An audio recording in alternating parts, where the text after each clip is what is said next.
عن عبد الله بن بسر يقول قال النبي صلى الله عليه وسلم طوبى لمن وجد في صحيفته استغفارا كثيرا رواہ ابن ماجہ کتاب الادب۔ عبداللہ بن بسر رضی اللہ عنہ سے روایت ہے، رسول اللہ صلی اللہ علیہ وسلم نے فرمایا، مبارک ہو اس کو جو اپنے نامہ اعمال میں استغفار کثرت سے پائے۔ توبہ کہتے ہیں نا، مبارک ہو، خوشخبری ہو اس شخص کے لیے جس کے صحیفہ یعنی نامہ اعمال میں کثرت سے استغفار موجود ہو۔ انسان چونکہ ہر دم غلطی کرتا رہتا ہے تو اس کو توبہ کرنی ہوتی ہے، اور توبہ کے لیے جو ایک فارمل طریقہ ہے وہ کیا ہے؟ استغفار کرنے کا، یعنی باقاعدہ بخشش مانگی جائے، ٹھیک ہے نا، اللہ سے بخشش مانگنا۔ تو جو شخص کثرت سے بخشش مانگتا ہے obviously اسی کے نامہ اعمال میں بہت زیادہ استغفار ملے گی۔ تو اگر آپ امیجن کریں کہ آپ کے ایک دن کے جو سارے اعمال ہیں یا ان کی جو کہانی ہے صبح سے شام تک کی، تو ہم سب دیکھیں کہ ہمارے نامہ اعمال میں ہمارے ایک دن کی ڈائری میں کتنی بار استغفار شامل ہوئی، ہم نے کتنی بار استغفار کیا، یعنی لفظ استغفر اللہ، یا اللہم اغفر لی، یا رب اغفر لی، یا اللہ مجھے معاف کر دے، کتنی بار کہا، کیونکہ جتنی بار کہیں گے اتنی بار ہی لکھا جائے گا، یعنی جتنی بار معافی مانگیں گے، استغفار کریں گے، وہی موجود پائیں گے۔ اور اس کے برعکس دیگر باتیں کتنی ہیں، کہ کیا کیا چیز ہے اس میں۔ اصل بات یہ ہے کہ ہم فالتو باتوں کے اتنے عادی ہو چکے ہیں کہ جو کرنے کی بات ہے اس کے لیے وقت کم رہ جاتا ہے، کیونکہ وقت تو اتنا ہی ہے نا۔ تو آپ چاہیں تو اس میں اچھی باتیں کر لیں، استغفار کر لیں، اللہ کا ذکر کر لیں، یا کسی کو فائدہ پہنچانے کا کوئی کام کر لیں، اور چاہیں تو ادھر ادھر کی اپنی کہانیاں سناتے ہوئے وقت گزار دیں، کیونکہ بولنا تو ہم نے ہے ہی، وہ تو ہماری فطرت میں کہ ہم نے بولنا ہے، اور صبح سویرے بولنا شروع کر دیں۔ ذکر کا جو وقت ہے، جس وقت ساری کائنات یا زمین آسمان کی ہر چیز ایک طرح سے ذکر میں مصروف ہوتی، چڑیا پرندے ہر چیز چہچہا رہی تھی، اور دراصل کیا کر رہے ہوتے ہیں؟ اللہ کی تسبیح ہی کر رہے ہوتے ہیں۔ تو ہم تو اس وقت بھی باز نہیں آتے باتیں کرنے سے، فالتو باتیں، تو باقی دن تو پھر ہے ہی باتوں کا۔ تو ہم سب کو اپنا محاسبہ کرنے کی ضرورت ہے، اور اپنے لیے ایک سوال لکھ کے رکھ سکتے ہیں کہ میں نے آج کتنی بار استغفار کی۔ نبی صلی اللہ علیہ وسلم کتنی بار کیا کرتے تھے؟ جی 70 سے 100 بار کیا کرتے تھے، اور وہ اللہ کے رسول تھے، اور ان کے اگلے پچھلے گناہ سب معاف کر دیے گئے تھے۔ اور ہمارا طرز عمل کیا ہے؟ وجہ یہ ہے کہ ہمیں اپنی غلطیوں کا احساس ہی نہیں ہے، کہ جب احساس ہوتا ہے، ایک تڑپ آتی ہے، ایک پریشانی ہوتی ہے، تو پھر ہی انسان اس کے ازالے کی کوشش کرتا ہے نا۔ مثلا اگر کسی کے جسم میں کوئی بیماری ہو، جیسے کینسر ہوتا ہے، اور اس کو پتہ ہی نہ ہو کہ وہ بیمار ہے، تو کیا وہ علاج کرائے گا؟ نہیں کرے گا، حتیٰ کہ وہ مرض اس کے لیے کیا بن جاتا ہے؟ جان لیوا بن جاتا ہے۔ کیونکہ ہمیں غلطی کا اعتراف کر کے اس کی اصلاح کرنے کی بجائے کس چیز کی عادت ہے؟ اپنے آپ کو جسٹیفائی کرنے کی، کہ جو ہم سوچ رہے ہیں، جو ہم کر رہے ہیں وہ بالکل ٹھیک ہے۔ ہر چیز کی کوئی نہ کوئی تعویل کر لیتے ہیں۔ تو جب غلطیوں کی تعویل کرتے چلے جائیں گے تو پھر نتیجہ کیا نکلے گا؟ پھر توبہ کی توفیق نہیں ہوگی، توبہ کے لیے شعوری کوشش نہیں ہوگی، اور جب وہ کوشش نہیں ہوگی تو استغفار کہاں سے کریں گے، اور پھر وہ کریں گے نہیں تو نامہ اعمال میں کہاں سے آئے گا، اور اگر نہیں آتا تو پھر وہ مبارک کس کے لیے اور خوشخبری کس کے لیے؟ تو ہر چیز دوسرے کے ساتھ ریلیٹڈ ہے نا، ایک عمل دوسرے عمل کے ساتھ ایک چین ہوتی ہے پوری۔ تو جو بخشش مانگتا ہے اور ندامت کے آنسو گرتے ہیں اس کے، اور وہ کہتا ہے کہ اللہ تو مجھے معاف کر دے، تو اس کے لیے اللہ کا پھر وعدہ ہے کہ اللہ اسے معاف کرے گا۔ حدیث میں آتا ہے، رسول اللہ صلی اللہ علیہ وسلم نے فرمایا، شیطان نے اپنے رب عز و جل سے کہا، مجھے تیری عزت اور جلال کی قسم، میں تیرے بندوں کو اس وقت تک گمراہ کرتا رہوں گا جب تک ان کے جسم میں روح رہے گی، یعنی جب تک مر نہیں جاتا بندہ، روح نکل نہیں جاتی، اس وقت تک ابلیس اپنا کام نہیں چھوڑتا، کہتا میں کرتا رہوں گا گمراہ۔ اور اللہ عز و جل نے فرمایا، مجھے اپنی عزت اور جلال کی قسم، جب تک وہ مجھ سے معافی مانگتے رہیں گے میں انہیں معاف کرتا رہوں گا۔ لیکن دیکھیے، ہم تھوڑی سی ہمیں تکلیف ہو جاتی ہے، سر دردی ہو جاتا ہے، بخار ہو جاتا ہے، تو کیا اس میں ہماری ہمت توفیق باقی رہتی ہے کہ ہم پھر بھی استغفار کرتے رہیں، یا دعا مانگیں، یا کوئی ذکر کریں؟ عموماً کیا ہوتا ہے جب ایسی کیفیت ہوتی ہے؟ تو ہم سب کچھ بھول جاتے ہیں، لوگوں سے بات کرنا، کچھ پڑھنا، کوئی کام کرنا، ہر چیز ایک بوجھ لگتا ہے، کچھ بھی نہیں کرنا چاہتے پھر ہم۔ بخاری کی روایت میں آتا ہے، اے عائشہ، مجھے تمہارے بارے میں اس طرح کی خبریں ملی ہیں، اگر تم واقعی اس معاملے میں پاک و صاف ہو تو اللہ تمہاری پاکی بیان کر دے گا، لیکن اگر تم نے کسی گناہ کا ارادہ کیا تھا تو اللہ کی مغفرت چاہو، استغفار کرو، اس کے حضور توبہ کرو، کیونکہ بندہ جب اعتراف کر لیتا ہے اور پھر اللہ کی بارگاہ میں استغفار کرتا ہے تو اللہ اس کی توبہ قبول کر لیتا ہے۔ دیکھیے جب بھی کسی پر کوئی الزام لگتا ہے تو دو میں سے ایک صورتیں ہوتی ہیں. ایک یہ کہ وہ شخص مجرم نہیں ہوتا, اس نے جرم نہیں کیا ہوتا, اور دوسرا یہ کہ اس نے یا کیا ہوتا ہے یا اس کا ارادہ کیا ہوتا ہے. دو میں سے ایک ہی چیز ہے. تو اگر کوئی شخص اس پہ کوئی الزام لگا اور اس نے غلط کام کیا ہی نہیں تو اس کو بالکل اطمینان رکھنا چاہیے کہ میں اس معاملے میں بالکل سچا ہوں اور کسی کی باتوں پر مجھے اوفینڈ نہیں ہونا, مجھے بھڑکنا نہیں اور مجھے چیخنا چلانا نہیں اور بدتمیزی کا طوفان برپا نہیں کرنا. اللہ کو پتا ہے میں نے غلط کام نہیں کیا اور حمایت کے لیے اللہ کافی ہے.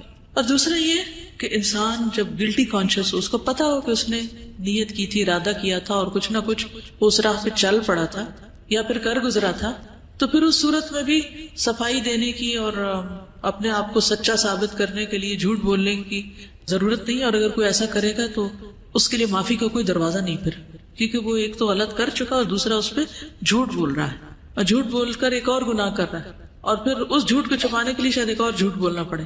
اس طرح وہ گناہوں کی دلدل میں پھنستا چلا جائے گا. تو کبھی بھی کوئی ایسی بات ہو تو سب سے پہلے تو اپنے آپ کا حساب لے, محاسبہ کرے. یہ جو میں نے کیا ہے, یہ جو کہا ہے, اس میں اصل حقیقت کیا ہے, کیونکہ یہ اللہ جانتا تھا یا بندے کو خود پتا ہوتا ہے کہ وہ کہاں کھڑا ہے. تو ان دونوں صورتوں میں کتنی بہترین نبی صلی اللہ علیہ وسلم نے راہ دکھائی ہے اور اس میں انسان کے لیے اطمینان ہی اطمینان ہے. پھر یہ ہے کہ معافی کی امید بھی رکھنی چاہیے, کیونکہ شیطان انسان کے اندر بار بار یہ وسوسہ ڈالتا ہے کہ اللہ تمہیں نہیں معاف کرے گا. اس وسوسے سے بچنا چاہیے, کیونکہ اللہ کا وعدہ ہے وہ معاف کرے گا, تو وہ کیوں نہیں کرے گا, وہ ظالم نہیں ہے. رسول اللہ صلی اللہ علیہ وسلم نے فرمایا, اللہ تعالیٰ فرماتا ہے, اے ابن آدم, جب تک تو مجھے پکارے گا اور مجھ سے پر امید رہے گا, ہوپ فل رہے گا, میں تجھے بخشتا رہوں گا جو بھی گناہ ہوں گے اور کوئی پرواہ نہ کروں گا کہ کون سے گناہ ہیں. اے ابن آدم, اگر تیرے گناہ آسمان کی بلندیوں تک پہنچ جائے تو پھر تو مجھ سے بخشش طلب کرے تو میں پرواہ کیے بغیر تجھے بخش دوں گا.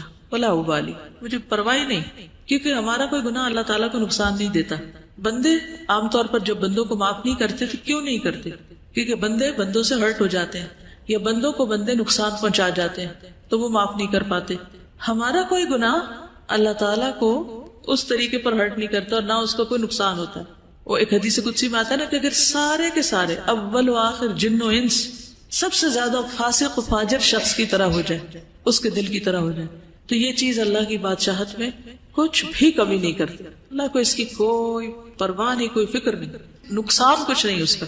بندوں کا تو نقصان ہو جاتا ہے نا, اللہ کا کوئی نقصان نہیں ہوتا. تو اس لیے اللہ تعالیٰ کو معاف کرنے میں مشکل بھی کوئی, ویسے بھی وہ عزیز و مقتدر ہے.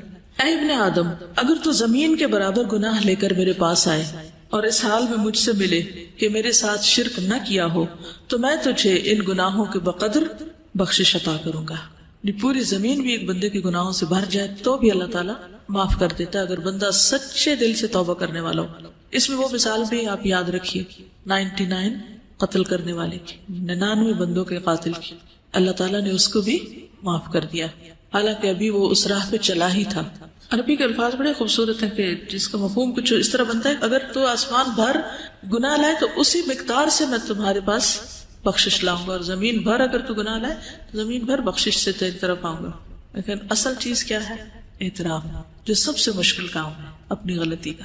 یہ کہنا کہ آئی واز رانگ, میری غلطی ہے, میں نے غلط کیا, یہ دنیا کا مشکل ترین کام ہے. غلطی کرنے کے بعد عموماً ہم یہی کہتے ہیں نہیں میں نے غلط, دوسرا بندہ غلط ہے, اس کی غلطی, دوسرے کو بلیم کرتے ہیں اور اپنی غلطی بھول جاتے ہیں. تو توبہ کے لیے لازمی شرط یہ کہ پہلے بندہ مانے, اقرار کرے کہ ہاں میں نے غلط کیا, ورنہ زبان سے صرف تسبیح لے کے آپ سارا دن 1000 دفعہ کہتے رہے. اگر آپ مان ہی نہیں رہے اپنی غلطی تو کس بات کی معافی مانگ رہے ہیں, پھر کس بات کی توبہ کر رہے ہیں, کس بات پہ استغفار کہہ رہے ہیں. نہ آپ وہ بری عادت چھوڑ رہے ہیں اور نہ ہی آپ اس کا اقرار کر رہے ہیں اور نہ آپ اس پہ شرمندہ ہیں اور نہ آپ کو پورا یقین ہے کہ اللہ اس کو معاف کر دے گا. تو پھر کر کیا رہے ہیں آپ؟ صرف زبان کی ایکسرسائز یا ہاتھوں سے دانے پھینکتے چلے جا رہے ہیں کہ میں استغفار کر رہا ہوں. پھر یہ کہ جب انسان اللہ سے پر امید ہوتا ہے اور واقعی یہ یقین رکھتا ہے کہ میرا رب ہے جو مجھے معاف کرے گا یا معاف کر سکتا ہے یا وہ کرتا ہے, ضرور کرتا ہے, تو ایسا شخص پر کبھی مایوس نہیں ہوتا, وہ مایوسی کے قریب نہیں جاتا, ہر حال میں پر امید اور مطمئن رہتا ہے. ابو ہریرہ کہتے ہیں میں نے نبی صلی اللہ علیہ وسلم کو فرماتے ہوئے سنا, ایک بندے نے بہت گناہ کیے اور کہا ہے میرے رب میں تیرا ہی گناہ گار بندہ ہوں, تو مجھے بخش دے, یعنی میں ہی تیرا گناہ گار بندہ ہوں تو مجھے معاف کر دے. اللہ رب العزت نے فرمایا میرا بندہ جانتا ہے کہ اس کا کوئی رب ہے جو گناہ معاف کرتا ہے, اور گناہ کی وجہ سے سزا بھی دیتا ہے. اس کو یہ بھی یقین ہے کہ اگر نہیں معافی ملی تو پکڑ ہو جائے گی. تو میں نے اپنے بندے کو بخش دیا. پھر بندہ رکا رہا جتنا اللہ نے چاہا، جتنی اللہ نے اس کو توفیق دی وہ گناہ سے رکا رہا. پھر اس نے گناہ کر لیا اور عرض کیا اے میرے رب میں نے پھر گناہ کر لیا، پھر غلطی ہو گئی، اسے بھی بخش دے. اللہ تعالیٰ نے فرمایا میرا بندہ جانتا ہے کہ اس کا کوئی رب ہے جو گناہ معاف کرتا ہے اور اس کے بدلے میں سزا بھی دیتا ہے. میں نے اپنے بندے کو بخش دیا. پھر جب تک اللہ نے چاہا بندہ گناہ سے رکا رہا، پھر اس نے گناہ کر لیا اور اللہ کے حضور عرض کیا اے میرے رب میں نے پھر گناہ کر لیا، تو مجھے بخش دے. اللہ تعالیٰ فرماتا ہے میرا بندہ جانتا ہے اس کا ایک رب ہے جو گناہ معاف کرتا ہے اور اس کی سزا بھی دیتا ہے. تو میں نے اپنے بندے کو 3 مرتبہ بخش دیا، بس اب جو چاہے عمل کرے. اس کا یہ مطلب نہیں جو چاہے اب گناہ کرے تو اب آئندہ کے لیے بھی اس کی بخشش ہوگی. مطلب یہ کہ جب بھی اس سے گناہ ہو تو دیر نہ کرے. وہ فارسی میں آتا نا 100 بار اگر توبہ شکستی باز آ، 100 بار بھی توبہ ٹوٹ جائے تو بھی باز آ جاؤ، پھر بھی پلٹ آؤ، پھر بھی لوٹ آؤ، کیونکہ وہ رب 100 بار توبہ کرنے والوں کو 100 بار معاف کر دیتا ہے. تو اس بات کا یقین کہ اللہ تعالیٰ معاف کر دے گا، اور یہ سراسر اس کے اپنے اختیار میں بھی ہے. یغفر لمن یشاء ویعذب من یشاء. رونا کس بات پہ آنا چاہیے کہ اللہ یہ سب تیرا فیصلہ ہوگا، اگر تو نے معاف نہ کیا تو میرے پاس تو کوئی اور دروازہ نہیں کہ میں وہاں جا کے معافی مانگوں. تجھے کو معاف کرنا ہے اور تو معاف کر دے. تو اس کے لیے تڑپنا بھی چاہیے، یعنی اس کو کھیل نہیں بنا لینا چونکہ اللہ نے معاف کر دینا اس لیے گناہ کر لو اور کرتے چلے جاؤ. کیا پتا کہ توبہ کی توفیق بھی پھر ہوتی ہے یا نہیں. اس امید پہ گناہ نہیں کرنے چاہیے، ہمیشہ اعتراف کی روش پہ چلتے جانا چاہیے. نبی صلی اللہ علیہ وسلم نے لوگوں کو استغفار کی ترغیب بھی دلائی ہے متعدد بار.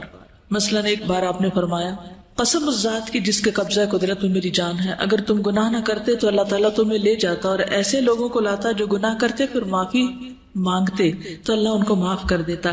کیونکہ اللہ تعالیٰ کو معاف کرنا پسند ہے، انسانوں کو معاف کرنا پسند نہیں. انسان معاف کرنا پسند نہیں کرتے، لیکن اللہ تعالیٰ معاف کرنے سے محبت رکھتا ہے، وہ معاف کرنا چاہتا ہے. شرط یہ ہے کہ کوئی شخص واقعی پھر معافی مانگے. اب آپ دیکھیے کہ غلطی کس سے ہوتی، غلطی کون کرتا ہے. عام روزمرہ زندگی میں دیکھیے کون غلطی کرتا ہے، جو عمل کرتا ہے، جو کوئی کام کرتا ہے. جو کچھ کرے گا اس سے ہی غلطی ہوگی نا. جو کام ہی نہیں کرے گا اس سے کیا غلطی ہونی ہے. ویسے برتن کس سے ٹوٹتا ہے، جو برتن استعمال کرتا ہے. اور جس نے صرف سجا کے رکھے ہوئے الماری میں اس سے تو نہیں ٹوٹیں گے، اس کے تو بچے رہیں گے. اسی طرح باقی غلطیوں پر بھی آپ نظر ڈالیے. انسانوں کے حق میں بھی ہم سے غلطیاں کب ہوتی ہیں، جب ہم ان سے تعلق رکھتے ہیں تو پھر ہم سے غلطیاں ہو جاتی ہیں. اور اگر ہم تعلق ہی نہ رکھیں کسی سے، مثلا ایک شخص جس وقت سڑک پر جا رہا ہو اس سے ہماری کوئی ناراضگی ہے، ہم نے اس کو کوئی نقصان کیا یا اس کو کوئی دل دکھایا نہیں، کیوں؟ کوئی تعلق ہی نہیں ہمارا اس سے. لیکن اپنی بہن سے پوچھیے، اپنی امی سے پوچھیے، اپنے بھائی سے پوچھیے، اپنے ہسبینڈ سے پوچھیے، اپنے بچوں سے پوچھیے، وہ کیا کہیں گے؟ ان کے پاس ہوں گے آپ کے لیے شکایتیں آپ کے خلاف، یا آپ سے کبھی نہ کبھی ہرٹ ہوئے ہوں گے. کیوں؟ کیا وجہ؟ کیونکہ ان سے تعلق ہے آپ کا. تو اللہ تعالیٰ کو کیسے بندے پسند ہے؟ وہ جو کسی سے تعلق نہ رکھے اور سب سے کٹ کے ایک طرف بیٹھ جائے اور کوئی غلطی نہ کرے، نہ کسی کو ہرٹ کرے، نہ کسی سے کوئی معاملہ کرے، وہ پسند ہے. کون لوگ زیادہ بہتر ہیں؟ جو لوگوں سے ملتے جلتے رہے اور ان کی طرف سے پہنچنے والی تکلیفوں پر درگزر کریں. وہ زیادہ بہتر ہے بنسبت اس کے کہ نہ وہ کسی سے بات کرے نہ کسی کو ہرٹ کرے. تو جب آپ کسی سے معاملہ کریں گے تو ایک دوسرے کی کوئی بات بری بھی لگ جائے گی. اچھا، انسانی نفس بڑا عجیب ہے. بعض اوقات بلا وجہ کسی کی بات بری لگ جاتی ہے اور بعض اوقات کسی کی بڑی بڑی بات کی پرواہ نہیں ہوتی ہے نا ایسے. تو پھر تو ہم نے اپنے آپ کو بھی نہیں سمجھا، ہم خود بھی کسی ایک چیز پر نہیں، ہم تو اپنے لیے بھی معمہ ہیں تو دوسروں کے لیے تو ہے ہی ہے. تو اس لیے کبھی کوئی ہمارے بارے میں مس انڈرسٹینڈ کر جائے تو اس کو ایشو نہ بنائے، ٹھیک ہے؟ تو ایزی رہیں گے. ہین لین سہل قریب. تو ایزی رہنے میں آسانی یہ ہے کہ پھر انسان نہ دوسروں پہ بوجھ ہوتا ہے اور نہ دوسرے اس پہ بوجھ ہوتے ہیں. کسی کو ٹکر لگ جائے، کسی کی کچھ خرابی ہو جائے تو سوری کر لیں، بات ختم، اور چلتے چلے جائیں، آگے بڑھتے جائیں. کرنا اس کے علاوہ کوئی چارہ نہیں اور کوئی طریقہ نہیں کہ آپ زندگی میں پروگرس کر سکیں. آگے بڑھنے کے لیے معاف کرنا ہی پڑے گا، بھولنا ہی پڑے گا. دوسروں کی غلطیاں ایسی چیز نہیں ہوتی کہ جن کو آپ یاد رکھیں، ٹھیک ہے نا؟ یہ یاد رکھنے کی چیزیں نہیں ہیں، لیکن عموماً ہم یاد رکھنے والی چیزیں تو بھول جاتے ہیں، ان میں تو ہمارا حافظہ خراب ہے. اور جو یاد نہیں رکھنا چاہیے وہ ہم بھولتے نہیں، کیونکہ ہم بھولنے دیتے نہیں، ان کی گرہ باندھ کے رکھتے. تو اگر آپ کو بہت ہی شوق ہے کچھ یاد رکھنے کا تو کوئی اچھی چیزیں یاد رکھ لیں تو خود بھی خوش رہیں گے، دوسروں کو بھی خوش رکھیں گے. اسی لیے ہمیں کچھ ڈھنگ کی چیزیں یاد ہی نہیں رہتی کیونکہ ہمارا دماغ کس میں الجھا رہتا ہے. ویسے کتاب آپ کے آگے رکھی ہوئی ہے, صبح ٹیسٹ بھی ہے اور آپ کو سبق یاد نہیں ہو رہا, کیا وجہ ہے؟ پوچھا کرے رک کر کیا مسئلہ کیا ہے, کیوں ایسا ہو رہا میرے ساتھ. تو کوئی نہ کوئی الجھن ہوگی آپ کے دماغ میں جو اتنی آپ کو الجھائے ہوئے ہوگی کہ آپ کی نظریں بھی الفاظ پہ نہیں ٹک رہی ہوں گی. تو کرنا کیا چاہیے ایسے میں جب آپ کو کوئی چیز اتنا زیادہ ڈسٹرب کر دے؟ پھر ہوتے جانا چاہیے. کیا کریں گے؟ اس شخص کو جس نے 99 قتل کیے تھے اسے کیا سجیسٹ کیا تھا؟ جگہ تبدیل کر لو. جی نیک لوگوں کی بستی میں چلے جاؤ. تو ہم کیا کر سکتے ہیں؟ اصل نہیں پڑھی جا رہی نا بات, تو آپ اس وقت بند کر دیں کتاب, اٹھ کے کچھ اور کرنے چلے جائیں. 5 منٹ لے لیں, 10 لے لیں, کچھ اور کام کر لیں. اتنا میں خوب دماغ خالی سوچ بھی لے گا اور جو کچھ اس میں آ رہا ہے اس الجھاؤ کا کوئی سلجھاؤ ہو بھی جائے گا, اور پھر واپس پلٹ آئے, پھر آ کے فریش کام شروع کر دیں. یہ اس وقت کوئی ایسا کام لے لیں کہ جس میں بہت زیادہ آپ کو ذہنی یکسوئی نہ چاہیے, تھوڑے سے اڑ جائے وہاں سے, اس جگہ کو چھوڑ دیں. غصے کا بھی علاج کیا ہے؟ جگہ چھوڑ دیں, پوزیشن بدل لیں بیسیکلی. تو ان چیزوں کا بھی علاج یہی ہے کہ آپ ہٹ جائیں وہاں سے. پھر اللہ سبحانہ و تعالیٰ قرآن پاک میں فرماتے ہیں افلا یتوبون الی اللہ ویستغفرونہ, کیا وہ اللہ سے توبہ نہیں کریں گے, استغفار نہیں کریں گے؟ واللہ غفور الرحیم, اور اللہ غفور الرحیم ہے. نبی صلی اللہ علیہ وسلم کو حکم دیا گیا واستغفر اللہ ان اللہ کان غفور الرحیم, اور اللہ سے بخشش طلب کیجیے, اللہ تعالیٰ یقیناً بہت بخشنے والا رحم فرمانے والا ہے. سب لوگوں کو حکم دیا گیا توبوا الی اللہ جمیعا, اور وان استغفروا ربکم ثم توبوا الیہ. سورۃ ہود میں ہود علیہ السلام نے اپنی قوم کو کہا تھا کہ اپنے پروردگار سے معافی مانگو اور اس کے حضور توبہ کرو. پھر نوح علیہ السلام نے بھی کہا فقلت استغفروا ربکم انہ کان غفارا یرسل السماء علیکم مدرارا. ہود علیہ السلام نے کہا وَيَا قَوْمِ اسْتَغْفِرُوا رَبَّكُمْ ثُمَّ تُوبُوا إِلَيْهِ. شعیب علیہ السلام نے کہا وَاسْتَغْفِرُوا رَبَّكُمْ ثُمَّ تُوبُوا إِلَيْهِ. نبی صلی اللہ علیہ وسلم نے اپنی قوم کو استغفار سکھائی نہیں, اپنے لوگوں کو. نبی صلی اللہ علیہ وسلم کے پاس جب کوئی آ کے یہ کہتا ہے یا رسول اللہ صلی اللہ علیہ وسلم جب میں اپنے پروردگار سے دعا کروں تو کیا کہا کروں؟ تو آپ نے فرمایا کہو اللہم اغفر لی وارحمنی واہدنی وارزقنی, اے اللہ مجھے معاف کر دے, مجھ پر رحم فرما, مجھے ہدایت دے, مجھے رزق دے. اس کے بعد آپ نے انگوٹھے کو نکال کر باقی 4 انگلیوں کو بند کر کے فرمایا یہ 4 چیزیں دنیا اور آخرت دونوں کی جامع ہیں, یعنی جس کو یہ 4 چیزیں مل گئی اس کو دنیا آخرت سب کچھ مل گیا. 2 سجدوں کے بیچ میں ہم یہ دعا پڑھتے ہیں, ٹھیک ہے؟ تو تھوڑا شعوری طور پر پڑھنے کی کوشش کریں کیونکہ اس میں دنیا اور آخرت کی بھلائیاں ہیں اس دعا میں. اور ویسے بھی دعا کرتے وقت اگر انسان استغفار کرتا ہے تو ایک طرح سے پہلے اس کے گناہ دھل جاتے ہیں, پھر اس کے بعد اللہ کا قرب مانگتا ہے, اللہ کی محبت مانگتا ہے, باقی چیزیں مانگتا ہے. تو یہ ایسے ہی ہے کہ جیسے انسان پہلے نہائے دھوئے پھر خوشبو لگائے, ٹھیک ہے؟ نبی صلی اللہ علیہ وسلم اسلام قبول کرنے والے کو سب سے پہلے استغفار سکھاتے تھے. یہ صحیح مسلم کی روایت ہے. کان رسول اللہ صلی اللہ علیہ وسلم یعلم من اسلم یقول اللہم اغفر لی وارحمنی واہدنی وارزقنی. ٹھیک ہے, جب کوئی مسلمان ہوتا تو آپ اس کو یہ کلمات سکھاتے کہ یہ مانگو. پھر ایمان والوں کی صفت بھی یہی ہے وبالاسحار هم یستغفرون والمستغفرین بالاسحار, سورۃ آل عمران میں آتا ہے. خاص طور پر عورتوں کو استغفار کا حکم دیا گیا. حدیث یاد ہے کسی کو؟ اور کیوں دیا گیا؟ صحیح مسلم کی روایت ہے رسول اللہ صلی اللہ علیہ وسلم نے فرمایا اے عورتوں کے گروہ صدقہ کرتی رہا کرو اور کثرت سے استغفار کرتی رہا کرو. یعنی ہم خواتین کو اور بھی زیادہ استغفار کی ضرورت ہے کیونکہ میں نے دوزخ والوں میں زیادہ تر عورتوں کو دیکھا ہے. ان عورتوں میں سے ایک عقل مند عورت نے عرض کیا کہ ہمارے کثرت سے دوزخ میں جانے کی وجہ کیا ہے؟ ان سے سوال کیا.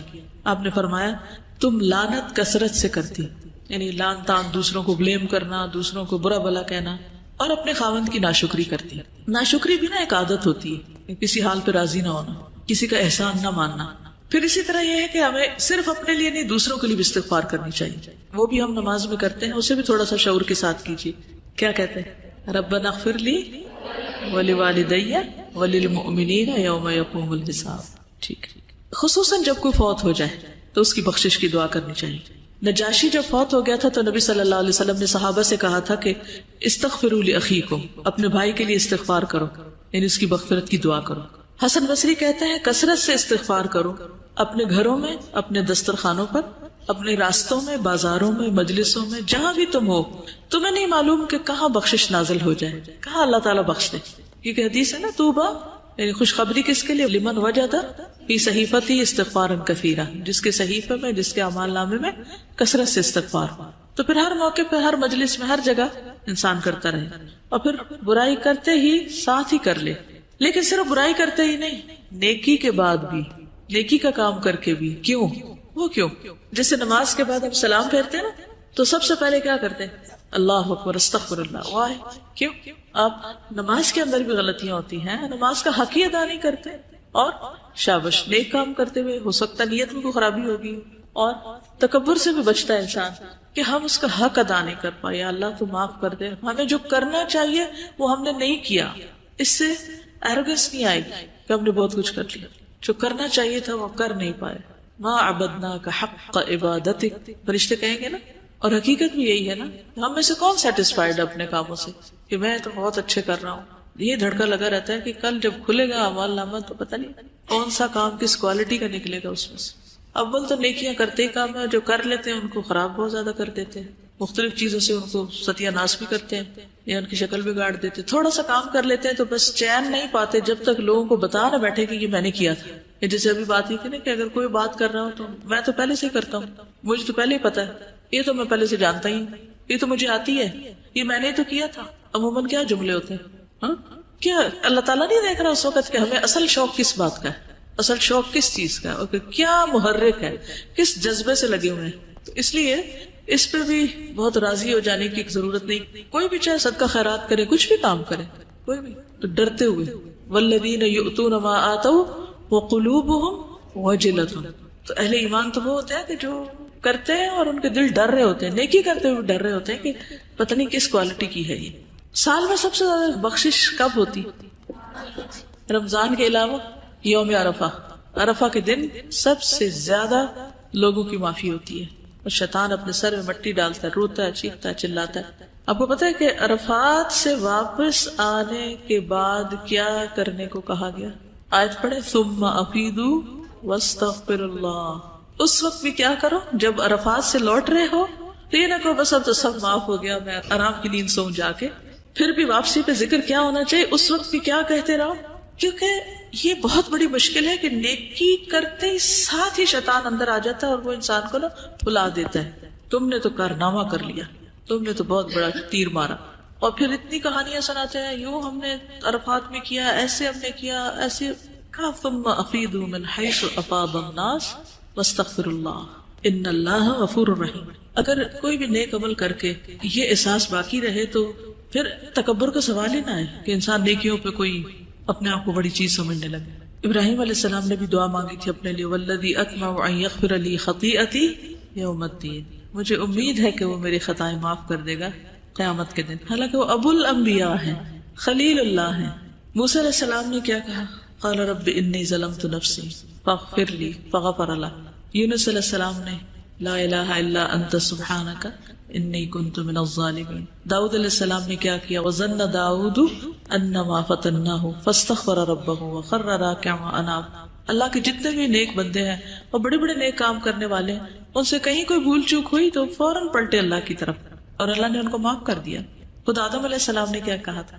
ربنا ظلمنا انفسنا وان لم تغفر لنا وترحمنا لنکونن من الخاسرین. نبی صلی اللہ علیہ وسلم کی زندگی میں تو خیر کثرت سے ایسی دعائیں ملتی ہیں.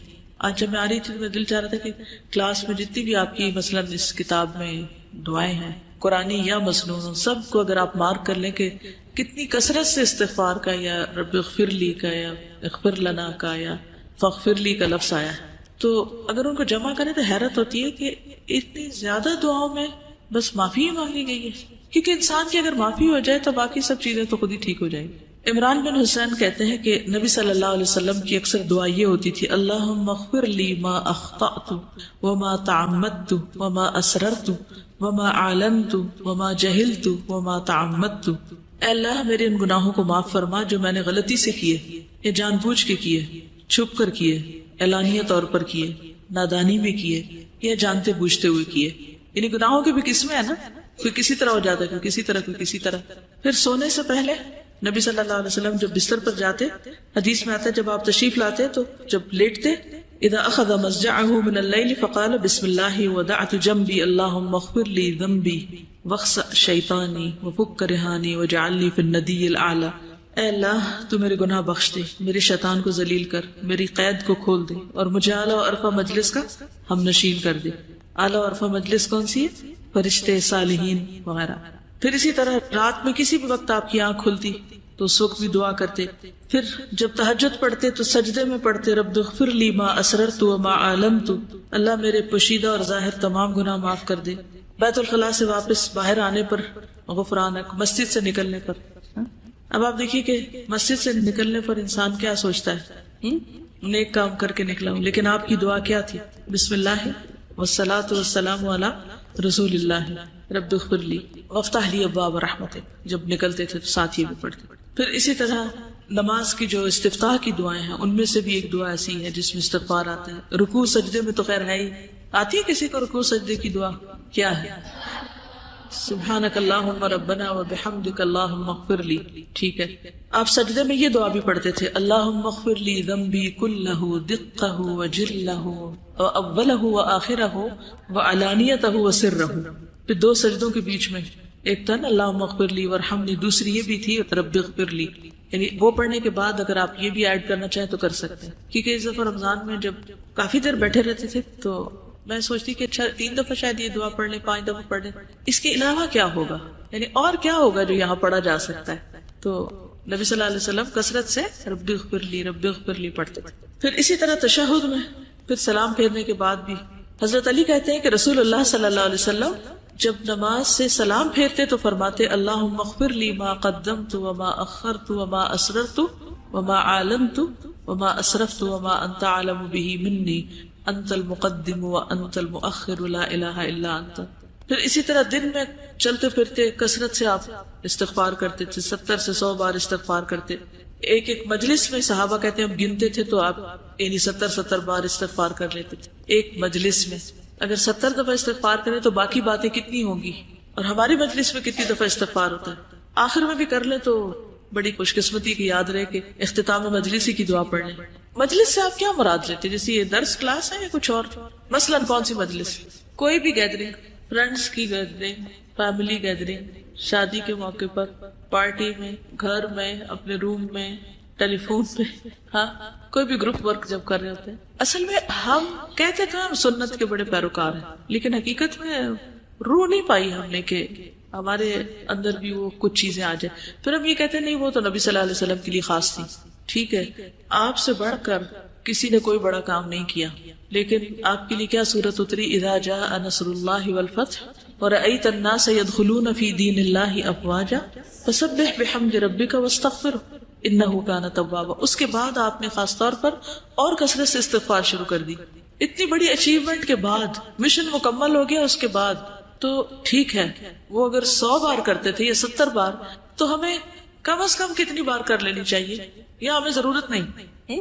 اصل بات یہ کہ اگر ہمارا شعور زندہ ہو نا، کہ جب ہم کوئی بات کر رہے ہوتے ہیں، کوئی کام کر رہے ہوتے ہیں، تو اس کے بیچ میں ہی ہمیں اگر احساس ہونے لگے کہ کچھ ٹھیک نہیں ہوا، تو آپ دیکھیں کہ یہ جو ڈپریشن کے فٹس پڑتے ہیں نا، اور یہ دل گھبرانے کے اور یہ پریشانی کے اور کہ وہ لو ہو رہا ہے سب، تو وہ شروع ہونے ہی لگے تو پکڑ لے اپنے آپ کو. اب لیٹ نہ جایا کرے اس کے آگے کہ ہاں چڑھائی کر دو مجھ پر بے بسی یا اداسی کا فٹ یا غم کا یا غصے کا یا کسی چیز کا، اسے کنٹرول نہ کرنے دیا کرے اپنے آپ کو.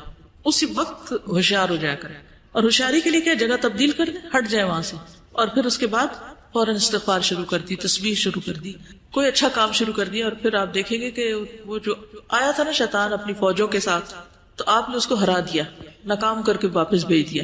آپ کو پتا نا جب کوئی شخص دین کی طرف آتا ہے تو پھر شیطان اکیلا نہیں، وہ جب ہار جاتا ہے نا، تھک جاتا ہے، تو پھر فوجیں لے کے آ جاتا ہے.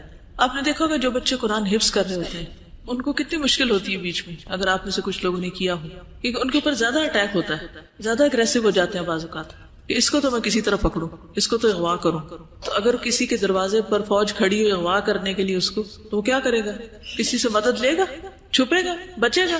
ہاں مشکل یہ نا کہ نظر نہیں آتی نا یہ فوجیں، لوگ تو ہمیں نظر آ جاتے ہیں تو ہم فوراً دفاع کے لیے کچھ سوچتے ہیں. شیطانی فوجیں نظر نہیں آتی، اس لیے سوچتے بھی نہیں. پھر تو وہ چیزیں محسوس ہوتی ہیں انسان کو، تو اپنے محسوسات پہ نظر رکھا کریں. وہ جو عام طور پر ایک کوشچن لکھا ہوتا ہے نا مختلف سوشل میڈیا وغیرہ کے اوپر کہ واٹس آن یور مائنڈ، کہ کیا سوچ رہے ہو تم اس وقت، تو یہاں لکھ دو، پوری دنیا میں نشر کرو کہ کیا سوچ رہے ہیں. اور آپ پھر دیکھیں کہ لوگ کیا کیا لکھتے ہیں نا، کہ کیا سوچ رہے ہیں، ان کے ذہن میں کیا ہے. اور میں سوچتی ہوں کہ کس قدر لوگ بے وقوف بنائے جاتے ہیں نا، کہ اب کچھ بالکل آپ کی پرائیویٹ فیلنگز ہوتی ہیں، اور جب آپ اس کو لکھ کے دنیا میں نشر کرتے ہیں، یا آپ کی خاص طور پر کچھ چیزیں ایسی ہوتی ہیں کہ جو صرف آپ کے لیے ہوتی ہے نا، ان کو پبلک کرنا درست نہیں ہوتا، لیکن ہم بے سوچے سمجھے اپنی ہر چیز کو پبلک کر دیتے ہیں. تو نقصان کیا ہوتا ہے؟ پھر اس کے ٹریپ میں آ جاتے ہیں. یہ بھی پھندے ہیں اصل میں، کیونکہ پھر انسان اس سے پھر نکلے کیسے؟ تو جتنے پھندے زیادہ ہوتے ہیں اتنا نکلنا مشکل ہو جاتا ہے ان سے. ایک دن میں کتنی بار استغفار کی جائے. ایک بار میں نے کسی کا لیکچر سنا تھا پیس ٹی وی پہ شاید، تو وہ لیکچر دیتے ہوئے تھوڑی دیر بعد گھڑی کی طرف دیکھتے تھے، اور جب انہوں نے کئی بار ایسا کر لیا تو پھر انہوں نے بتایا کہ میں ایسا کیوں کر رہا ہوں. وہ کہتے تھے کہ میں ہر 15 منٹ کے بعد استغفار کرتا ہوں. اگر میں 18 گھنٹے بھی مطلب جاگ رہا ہوں تو ہر گھنٹے میں 4 بار کرنے سے 72 ٹائمز استغفار ہو جائے گا. Very good. کتنی اچھی ٹپ ہے نا کہ ہر 15 منٹ بعد اگر ہم استغفار کا اپنے ساتھ باندھ لیں. گھڑی تو ہم دیکھتے ہی رہتے ہیں، کچھ لوگ تو خبط ہوتا ہے وہ گھڑی دیکھنے کا، تو اس کے ساتھ اگر یہ باندھ لیں تو دن میں کم از کم ایک سنت تو پوری ہو. ابھی آپ نے بتایا نا کہ جیسے دوسروں کے لیے استغفار کریں، تو میں ایک ٹپ شیئر کرنا چاہوں گی جس کے اوپر میں نے عمل کیا تو مجھے اتنا فائدہ ہوا کہ جب آپ کی کوئی نیگیٹو فیلنگ آتی ہے اور ڈپریشن کا وہ ایک فیز آنا شروع ہوتا ہے، اور زیادہ تر ایسا ہوتا ہے کسی نے کچھ کیا ہوتا ہے تو تب زیادہ آپ ڈپریشن میں جاتے ہیں. ایک بک میں نے پڑھا تھا کہ اس وقت آپ اس شخص کے لیے استغفار کریں جو بہت مشکل ہوتا ہے، اور اگر آپ شعوری طور پہ کہنے کہ اللہم اغفر لہ وارحمہ، چند سیکنڈز میں نا وہ خیال چلا جاتا ہے آپ کے ذہن سے، اور پھر آپ بالکل ریلیکس ہو جاتے ہیں، بالکل نارمل ہو جاتے ہیں. وہ شخص آپ کے پہلے ساتھ بیٹھا ہوتا ہے اور آپ سے اس کو اریٹیشن ہو رہی ہوتی ہے، اور اسی شخص سے پھر آپ لاشعوری طور پہ خیر خواہی کر جاتے ہیں، اور بعد میں آپ کو یاد آتا ہے کہ یہ کیوں میں نے کیا، تو وہ پیچھے وہ استغفار جو آپ نے کیا ہوتا ہے. اور دوسرے کے لیے آپ اسی وقت کر سکتے ہیں نا استغفار جب آپ نے اس کو واقعی خود بھی معاف کر دیا، ورنہ تو آپ اللہ سے بھی اس کے لیے بخشش نہیں مانگیں گے. پھر اسی طرح آپ دیکھیے کہ سواری پہ بیٹھتے ہوئے اور پھر دنیا سے رخصت ہوتے ہوئے حضرت عائشہ کہتی ہیں کہ رسول اللہ صلی اللہ علیہ وسلم وفات سے کچھ پہلے آپ پر پشت کا سہارا لیے ہوئے تھے. آپ نے کان لگا کے سنا آپ دعا کر رہے ہیں، اللہم اغفر لی وارحمنی والحقنی بالرفیق الاعلی، اے اللہ مجھے بخش دے، مجھ پہ رحم کر اور مجھے رفیق اعلیٰ سے ملا. استغفار کے فائدے بھی قرآن و سنت سے ہمیں پتہ چلتے ہیں. سب سے پہلے تو ایک انسان کا دل صاف ہوتا ہے، اس کے اندر سے بری فیلنگ، برے وسوسے اور یہ چیزیں. ابن قیم کہتے ہیں کہ سینے کی گھٹن کے اسباب میں سب سے بڑا سبب اللہ سے اعراض کرنا ہے، دل کو اللہ کے سوا کسی اور کے ساتھ جوڑنا اور اللہ کے ذکر سے غفلت کرنا ہے. اور ہمیشہ دل سے سچا استغفار نکلنا جو ہے وہ دل کو تندرستی اور سلامتی کی طرف لوٹا دیتا ہے، یعنی گھٹن اور تنگی اس کی دور کر دیتا ہے. پھر یہ جسم کے اعضاء کا کفارہ بھی ہے. مختلف اعضاء سے جو غلطیاں ہوتی ہیں، 360 جوڑوں پر جو صدقہ واجب ہوتا ہے ان میں سے ایک استغفار بھی ہے. بیماریوں کا علاج بھی ہے. قتادہ کہتے ہیں کہ یہ قرآن تمہیں بیماری اور علاج بتاتا ہے، گناہ تمہاری بیماری ہے اور استغفار ان کا علاج ہے. اب یہ بات جو ہے کہ گناہ بیماری ہے اور استغفار علاج ہے، اس کے پیچھے کیا ریزن ہے؟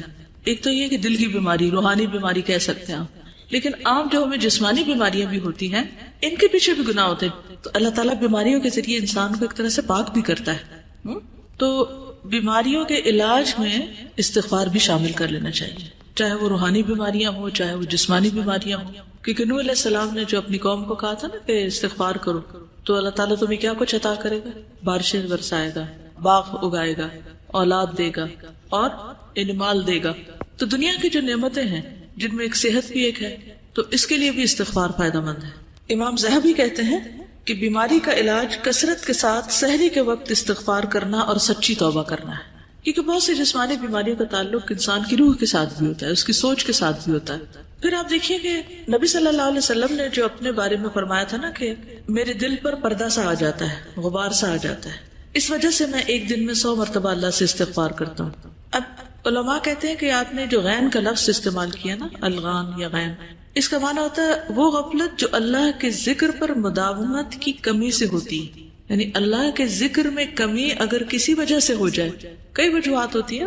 مثلا کیا وجہ ہوتی ہے ذکر میں کمی کی؟ خواتین کے لیے تو معقول وجہ ہے، معروف وجہ، جب نماز نہیں پڑھتے تو خود بخود بہت سی چیزوں میں کمی آ جاتی ہے، دین کا نقصان ہوتا ہے. اسی طرح بعض کام انسان کو اپنے اندر اتنا مشغول کر لیتے ہیں. مثلا مرد حضرات جو مثلا مارکیٹ میں کھڑے ہیں، ان کو اپنی بزنس ڈیلز کرنی ہے، ادھر کی بات ادھر کی، ادھر کی ادھر کی، صبح سے دوپہر تک وہ اپنے کام میں لگے ہوئے ہیں. تو اب وہ ذکر کے لیے وقت نہیں پا رہے، بھاگے دوڑے نماز پڑھی، پھر دوبارہ جا کے اپنے کام میں لگ گئے. کچھ کام ایسے ہوتے ہیں جو پیورلی دنیا کے ہوتے ہیں اور اس میں آپ کو فلی کانسنٹریٹ کرنا پڑتا ہے، تو اس وقت آپ ساتھ ساتھ کوئی ذکر نہیں کر سکتے. تو کیا ہوتا ہے، آپ کی بیٹری لو ہو جاتی ہے، قدرتی طور پہ لو ہو جاتی ہے. نماز سے وہ ریچارج ہوتی ہے، لیکن اس کے علاوہ بھی جو استغفار ہے وہ اس غبار کو، اس میل کو، اس پردے کو ہٹانے یا دھونے کا کام دیتا ہے. پھر اسی طرح غیبت کا کفارہ بھی ہے. بعض علماء کہتے ہیں کہ غیبت سے توبہ یہ ہے کہ آپ جس کی غیبت کریں اس کے حق میں بخشش کی دعا کریں. یعنی جس کی غیبت ہو گئی، اور کس کی غیبت ہوتی ہے؟ جس سے کوئی ناراضگی ہے، اس کے ساتھ کوئی گڑبڑ ہوئی، تو اس کے لیے استغفار کریں. تو جب اس کے لیے آپ کریں گے تو پھر اس سے ناراضگی بھی کم ہوگی اور تعلقات بھی ٹھیک ہو جائیں گے، اور آئندہ پھر غیبت کی ضرورت بھی نہیں پیش آئے گی. تو وہ اصلاح قلوب بھی کرتی ہے اور اصلاح احوال کا ذریعہ بھی بنتی ہے پھر استغفار. پھر یہ کہ عذاب ٹل جاتا ہے انسان سے.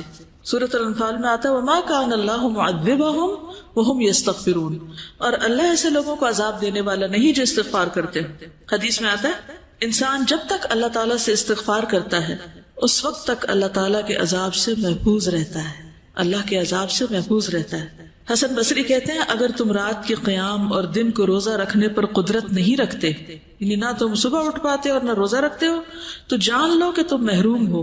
خطاؤں اور گناہوں نے تمہارا دل جکڑ رکھا ہے، اس لیے تمہیں نیکی کی توفیق نہیں ہو رہی. خطاؤں اور گناہوں نے تمہارا دل جکڑ رکھا ہے، تو اس جکڑن کو نکالنا چاہیے. پھر استغفار رحمت کا ذریعہ ہے. قرآن پاک میں آتا ہے لولا تستغفرون اللہ لعلکم ترحمون، تم اللہ سے بخشش کیوں نہیں مانگتے تاکہ تم پہ رحم کیا جائے. یعنی اللہ کی رحمت پھر آئے گی جب تم استغفار کرو گے.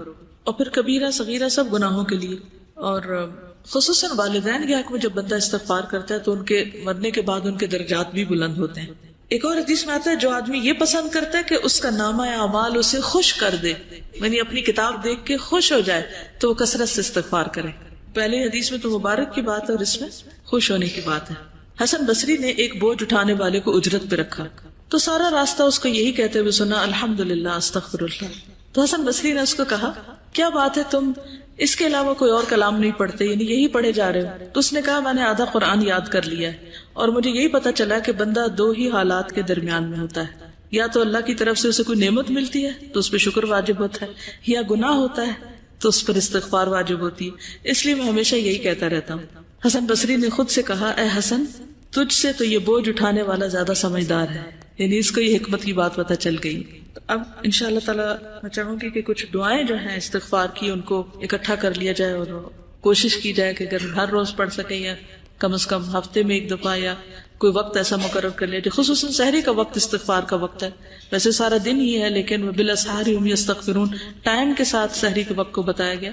اور ان دعاؤں میں جیسے ربی انی ظلمت نفسی فاغفر لی، رب اغفر وارحم وانت خیر الراحمین، رب اغفر لی ولوالدی ولمن دخل بیتی مؤمنا وللمؤمنین والمؤمنات، رب اغفر لی ولاخی وادخلنا فی رحمتک وانت ارحم الراحمین، ربنا اتمم لنا نورنا واغفر لنا، پھر ربنا اغفر لنا ذنوبنا واسرافنا فی امرنا وثبت اقدامنا، پھر ربنا اغفر لنا ولاخواننا الذین سبقونا بالایمان، ربنا اغفر لنا ذنوبنا وكفر عنا سيئاتنا وتوفنا مع الابرار، ربنا لا تجعلنا فتنة للذين كفروا واغفر لنا ربنا انت ولينا فاغفر لنا وارحمنا وانت خير الغافرين، سمعنا واطعنا غفرانك ربنا واليك المصير. اور پھر سید الاستغفار جو ہے اللہ تعالی ہم سب کی بخشش فرمائے.